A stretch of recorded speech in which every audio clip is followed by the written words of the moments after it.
Hello hello जी, नमस्ते। कैसे हैं आप लोग? आई होप आप लोग अच्छे ही होंगे। तो आइए आज मैं आप लोग को दिखा रही हूँ कि मैं नवमी पूजा कैसे की हूँ। तो उसका मैं स्टार्टिंग कर दी हूँ। यहाँ मैं सफाई कर रही हूँ। शाम में क्या होता है कि खाना वाना खाने के बाद शाम में सफाई होती है। यहाँ तो अष्टमी की रात में ही, अष्टमी में नवमी लग गया था, जिसकी वजह से हम लोगों ने रात में ही सब साफ़ सफाई कर दी, क्योंकि खाना तो बना था, हम लोग का फास्ट था। तो यहाँ मैं छोटा सा ब्लॉग भी बना ली। मुझे लगा चलो थोड़ा सा छोटा सा ब्लॉग भी बनाती हूँ। बहुत लोग कहते हैं कि आप ब्लॉगिंग भी किया करिए, लेकिन मैं करती नहीं ब्लॉगिंग, मुझे टाइम नहीं मिलता है। लेकिन मैंने सोचा थोड़ा आज बना ही लेती हूँ, थोड़ा सा आज स्पेशल है। तो यहाँ मैं साफ़ सफाई करती हूँ। साफ़ सफाई इतनी डीप तरीके से की जाती है, खिड़की दरवाज़ा सारा कुछ धुला जाता है। वैसे तो हम लोग रोज़ झाड़ू पोछा करते ही हैं, लेकिन यहाँ पूरी तरह से अच्छे से साफ़ करते हैं। फिर उसके बाद मैं नहा धोवा के आ गई थी कलश स्थापना के लिए, क्योंकि 8 साढ़े 8 बजे की बात का टाइम था कलश स्थापना का। तो यहाँ मैं कलश में पानी भर ली हूँ, उसमें थोड़ा सा गंगा जल डाल ली हूँ, और फिर चना भिगा के रखा था उसको डाल दिया था। और कलश को मैंने कलर किया हुआ है चावल के आटे से, उसमें थोड़ा सा हल्दी डाल के। और उसके बाद नीचे थोड़ा सा चावल रख के, ऊपर थोड़ा सा प्लेट में भी चावल रखा है, और आम का पल्लू लगा दिया है, और कलश को उस पर रखा है। उसके बाद एक मतलब या तो आप साड़ी ले लीजिए, या तो आपके पास गमछा हो, या फिर साफ जो भी कपड़ा आपके पास हो, उसको आप ऐसे बना के कलश को ढक लीजिए। ये ढकने का भी नियम होता है, हर जगह अलग अलग नियम होता है। जैसे हमारे ससुराल में होता है वैसे ही मैंने किया था, पूछ लिया था कैसे करना था, वैसे ही किया था। ये मैंने फर्स्ट टाइम किया है, मैंने कभी नहीं देखा था, नहीं किया था। मायके में मेरे दादी ही करती थी, जो कि मुझे पता नहीं था, मैं कभी देखी ही नहीं थी मायके में। मेरी मम्मी अभी करती नहीं है, क्योंकि मेरे यहाँ गाँव पे भी सारा कुछ होता था। और यहाँ मैं फ़र्स्ट टाइम अपने ससुराल में भी करी। मेरी सासू माँ भी नहीं करती थी, क्योंकि हमारे यहाँ ससुराल में भी चाची लोग ही करती थी गाँव पे। तो अब हुआ है कि भाई थोड़ा अलग मतलब हो गया कि अपना अपना आप लोग ले जाइए, क्योंकि बहुत ज़्यादा काम हो जाता है, इसलिए तो हम लोग अपना अपना अलग अलग कर रहे हैं। जो जो जहाँ है वो वहाँ कर रहा है। तो यहाँ मैं हाथ से छापा दे रही हूँ। चावल के आटे में थोड़ा सा मैंने हल्दी मिला दिया था। उसके बाद सिंदूर से उसको टीका जाता है। मैंने जैसे जैसे पूछा था वैसे वैसे ही किया, क्योंकि मुझे तो आइडिया था नहीं। तो अगर थोड़ा सा भी कहीं भूल चूक होगा तो आप लोग बताइएगा। हालांकि माता रानी से मैंने क्षमा भी मांग लिया, क्योंकि माता रानी मुझे कुछ भी अगर गलत मुझसे हुआ होगा तो आप मुझे प्लीज़ माफ़ कर दीजिएगा, क्योंकि मैंने फ़र्स्ट टाइम ही किया है। तो यहाँ मैं हाथों से छापा देने के बाद हल्दी लगा रही हूँ। मेरी बिटिया हंस रही थी, मम्मा आप क्या कर रही हैं? मैं बोली बेटा ऐसे ही किया जाता है पूजा, इसलिए मैं पूजा कर रही हूँ, बच्चों को तो कुछ पता होता नहीं है। फिर यहाँ पे मैंने कलश पे भी टीका लगाया था सिंदूर से। ये साफ़ सिंदूर होता है, उससे टीका लगाया जाता है। और उसके बाद कलश पे दिया हम तब लगाएंगे जब हम खाना बनाने जाएंगे। मतलब आप कलश स्थापना पहले कर दीजिए, उसके बाद जब आप खाना बनाने जाइए तब उस पर दिया रखा जाता है। अब आप लोग के यहाँ कैसे होता है कमेंट में आप लोग बताइएगा। हमारे यहाँ तो ऐसे होता है, मेरे मायके में तो पता नहीं कैसे होता, मुझे पता ही नहीं है, कभी मैंने देखा ही नहीं, ना मैंने कभी पूछा है। वैसे तो हम लोग के यहाँ सुनते हैं कि मतलब उधर के साइड में, बिहार साइड में दाल की पूड़ी जो होती है, दाल भरी पूड़ी वो बनती है, और वो जो गुड़ की खीर बोलते हैं बखीर, वो बनती है। लेकिन हमारे मायके में वो नहीं बनता है। यहाँ सरसों के तेल में सादी पूड़ी बनती है, और गुलगुला गुड़ वाला जो गुलगुला होता है वो चढ़ता है। तो यहाँ मैं सरसों का तेल थोड़ा सा मतलब साफ़ तेल आपके पास होना चाहिए, क्योंकि इससे पूजा पाठ होता है थोड़ा साफ़ तरीके से होता है। तो मैं यहाँ मैंने तेल साफ़ मंगाया हुआ था, तो उसमें थोड़ा सा हल्का सा 1-2 ड्रॉप घी डाल दिया, क्योंकि थोड़ा सा हो जाता है शुद्ध टाइप का वैसे। तो मैंने घी डाल दिया था 1 ड्रॉप, और उसके बाद ये सादी पूरी जो होती है वो मैं छान रही हूँ। साइड में मैंने चावल और मसूर क्या बोलते हैं, सॉरी, उड़द की दाल की वो बनती है हम लोग के यहाँ, ये भी चढ़ती है माता रानी को। तो ये मैं बना रही थी साथ साथ पूड़ी भी तल रही थी। ये रात का टाइम था, दिया जला के मैं कलश पे, उसके बाद आके मैं खाना बना रही हूँ। मुझे लगता है शायद ये 12:30-1 बजे के आसपास का ये है टाइम, मैंने देखा था उस टाइम। तो ये सीन है उस टाइम का, और अकेले रात में मैं कर भी रही थी। हालांकि बाहर जहाँ कलश मैंने जला रखा था वहाँ सासू माँ को बैठा रखा था, वहाँ बैठी थी वो। और यहाँ मैं गुलगुला बना रही हूँ। ये क्या होता है, आटे में आप गुड़ घोल के इसको 1-2 घंटे तक भिंगा के छोड़ दीजिए। उसके बाद इसको आप छोटे छोटे ऐसे मतलब तल दीजिए, या तो स्पून से डाल दीजिए, या तो हाथों से डाल दीजिए। ये बहुत सॉफ्ट बनते हैं, एकदम गुलगुला सा। ये भी मैं फ़र्स्ट टाइम ही बनाई हूँ, कभी मैं गुलगुला नहीं बनाई थी। तो जो जैसे बनता है उसको भाई फॉलो करना ही पड़ता है। तो यहाँ मैं बना रही, देखिए कितना सुंदर बना है, कलर भी बहुत अच्छा आया है। और मैं डर भी रही थी कि ये फर्स्ट टाइम है मेरा, कहीं कुछ माता रानी गड़बड़ ना हो जाए, तो मुझे माफ़ करिएगा।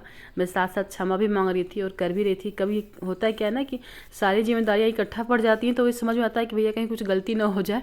हालांकि पूजा पाठ से तो कभी भागना नहीं चाहिए, मैं तो कभी भागती नहीं हूँ। पूजा पाठ तो मैं लगातार ही करती हूँ, जो भी जितना भी होता है मैं सब करती हूँ। और फिर यहाँ पे आया प्रसाद, जितना मैंने तैयार कर रखा था उसकी बारी। यहाँ देखिए थोड़ा सा दही मैंने जमा रखा है, वो खीर के बना रखा है, पूरी है, चना है और वो बतासा है, गुलगुला है। इतना सब कुछ हमारे यहाँ चढ़ता है माता रानी को। तो यहाँ फिर मैं बना लेती हूँ, उसके बाद चलती हूँ माता रानी को भोग लगाते हैं। तो यहाँ मैं भोग लगा रही हूँ। 2-2 पूरी ऐसे करके 7 जगह रखी जाती है, 2-2 सिंगल नहीं रखते हैं।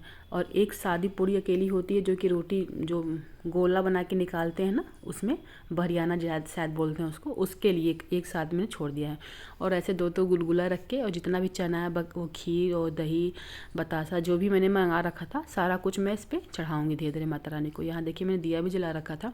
और हम लोग के यहाँ लखनऊ में सिरजना नहीं मिला, जो भी कलश पे पहनाया जाता है वो यहाँ नहीं मिला। मैं कई दुकान पे खोजी, मुझे नहीं मिला। तो फिर बताई चाची जी कि वहाँ पैसा रख दो, फिर उसी पैसे से आप ले लेना। तो वहाँ देखिए मैं साइड में पैसा भी रख दी हूँ। मैं जाऊँगी अपने मायके की तरफ तो ले लूँगी। यहाँ नहीं मिलता, पता नहीं क्या यहाँ लोग बोलते हैं, करते भी हैं कुछ लोग नहीं भी करते हैं। और यहाँ देखिए बगल में मैं भगवान जी भी हैं। यही मैं मंदिर में ही पूजा की थी, क्योंकि किचन में मैंने नहीं किया।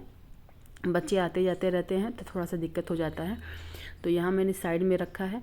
और उसके बाद पूजा पाठ अच्छे से मेरा हो जाएगा, फिर हम रोटी भरी आएंगे। पहले तो हम अभी भोग लगा रहे हैं, जो जो मैंने इकट्ठा करके रखा था भगवान जी को, मतलब मंगा के, वो सब सारी चीज़ें। तो ऐसे ही होता है। आप लोग के यहाँ कैसे होता है आप लोग कमेंट बताइएगा। जो भी मुझसे होगा गलती उसको आप लोग बताइएगा। हालांकि मैंने माता रानी से माफ़ी मांग ही लिया है कि माता रानी मेरा फर्स्ट टाइम है, तो प्लीज़ जो भी गलती होगा उसको आप दूर करिएगा। और देखिए यहाँ पे थोड़ा थोड़ा मैं वो साथ में जो बना के रखा था, ये उड़द की दाल की चावल डाल के बनती है, इसमें नमक हल्दी नहीं पड़ता, ये सादी ऐसे ही होती है। तो उसको भी थोड़ा थोड़ा रखा है, बतासा रखा है, गुलगुला रखा है, चना रखा है और पूड़ी जो होती है वो रखा है। उसके बाद थोड़ा टाइम हम लोग भजन वजन करेंगे। उसके बाद फिर 2 बजे के आसपास रोटी निकाली जाती है। उसमें क्या होता है कि गोला चावल के आटे का बनता है। मैं अभी वो भी करूँगी, वो भी आप लोग को दिखाऊँगी। और ये बहुत लोगों ने कहा कि पीछे मुड़ के मत देखना, ऐसे मत करना, वैसे मत करना। मुझे डर भी बहुत ज़्यादा लग रहा था, क्योंकि भाई मैंने कभी किया नहीं था। हालांकि बहुत अच्छे से मेरा पूजा हो गया, कोई दिक्कत नहीं हुई थी। और देखिए धीरे धीरे मैं कर भी रही हूँ यहाँ पे। और मुझे ये लग रहा था कि मतलब थोड़ा होता है कोई घर का बड़ा बुजुर्ग ये करता है तो अच्छा लगता है। तो हालांकि हमारे यहाँ तो कोई है ही नहीं, और जो भी जितना भी करना होता है मैं ही करती हूँ। तो यहाँ सिंदूर उंदूर भी लगाते हैं पूड़ी पे थोड़ा थोड़ा, मतलब ऐसे हाथों से छुआते हैं। जैसे कोई भी शुभ काम करने से थोड़ा सा हल्का सा छुआ देते हैं। तो ये भी यहाँ पे मैं पूछ रही थी सासू माँ से, तो बोली कि हल्का कर लगा दो, तो मैं वही लगा रही थी।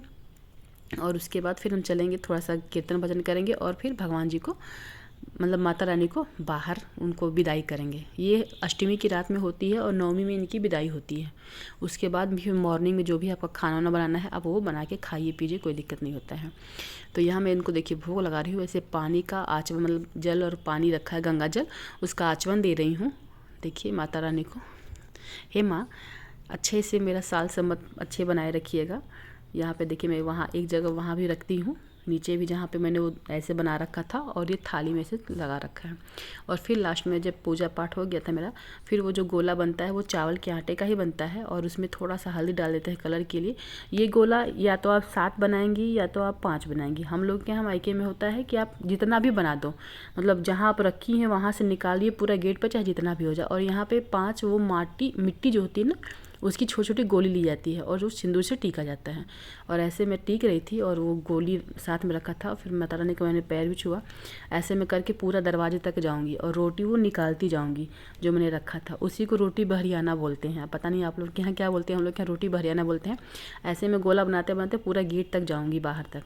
तो आइए देखिए आप लोग कि मैं कैसे कैसे गोला बना के कर रही हूँ। ये रात का समय है, मुझे लगता है कि 2 बजे के आसपास, 2:30 बजे ये मैं काम कर रही थी। देखिए वो वैसे 7 गोला या 9 गोला जो भी आप बना सकते हैं बनाइए। हम तो 7 ही बनाए थे हालांकि। और पूरा ऐसे आप मिट्टी रखिए वहाँ पे 5-5 गोला, और बाकी सब छोड़ दीजिए। रोटी निकाल के वही बाहर कर दीजिए। रोटी बाहर वो आप छोड़ दीजिए, चाहे गाय खा जाए या फिर कौवा जो भी होता है वो खा जाए। इसको आप अंदर नहीं लाते हैं, वहीं बाहर ही रख देते हैं गेट पे। तो वैसे ही मैं कर रही थी, देखिए आप लोग।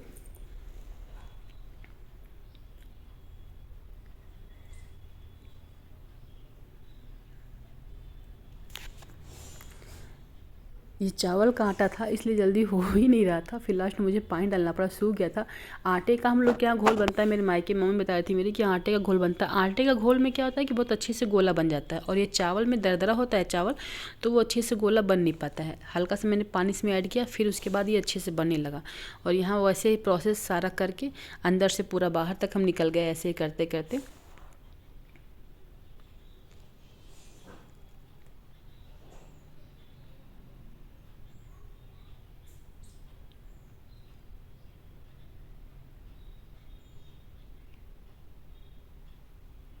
उसके बाद गेट पे मैंने निकाल दिया था लास्ट में, और ये दरवाजे पे भी थप्पा मार जाता है, तो वहाँ पे हल्का सा मैंने पानी डाल दिया था क्योंकि वो बहुत सूखा हो गया था, थप्पा उसका लग नहीं रहा था। और देखिए पानी डालने की वजह से वो हल्का हल्का वो चुभ ही रहा था। और फिर यहाँ पे मैंने सिंदूर लगाया, और वैसे ही करके मैं पीछे नहीं देखा, मैंने मुड़ के और फिर अंदर चली आई। और उसके बाद 1 घंटे बाद फिर जाके मैंने गेट बंद किया। तुरंत गेट भी नहीं बंद करते हैं, गेट खुला ही रहता है। कहते हैं लोग कि माता रानी की विदाई की जाती है, तुरंत गेट नहीं बंद करना चाहिए। तो ऐसे किया। आई होप आप लोग को आज का वीडियो अच्छा लगा होगा, ब्लॉग अच्छा लगा होगा तो बताइएगा कमेंट में प्लीज़। और देखिए यहाँ मैं अंदर जा रही हूँ, वहाँ सासू माँ भी खड़ी हैं अंदर। और यहाँ देखिए दोनों तरफ दोनों दीवार पे मैंने ऐसे कर लिया था। और फिर उसके बाद मॉर्निंग का समय हो गया था, और मॉर्निंग में हम लोग के यहाँ हवन होती है, तो यहाँ मेरा हवन हो रहा था। ये 9वीं का है। हवन करने के बाद फिर हम लोग कन्या खिलाएंगे, फिर उसके बाद अपने पारण करेंगे। तो यहाँ फिर देखिए मेरा हवन होने के बाद मैंने कन्याओं को खाना खिलाया। तो यहाँ में छोटी छोटी 9 कन्याएँ हैं। देखिए इधर जिसकी जिसकी कन्या है वो अपना अपना बच्चे लेके आए हैं, क्योंकि अकेली कन्याएँ आती नहीं है, डरती हैं लोग आने में, कि अब छोटे बच्चों को छोड़ना भी थोड़ा मुश्किल हो जाता है, तो साथ में लेके आते हैं लोग, तो ठीक ही है। देखिए यहाँ हम लोग बातें भी कर रहे थे, और यहाँ जो जो बैठा है बात कर रहा था। तो आई होप आप लोग को अच्छा लगा होगा। बाय।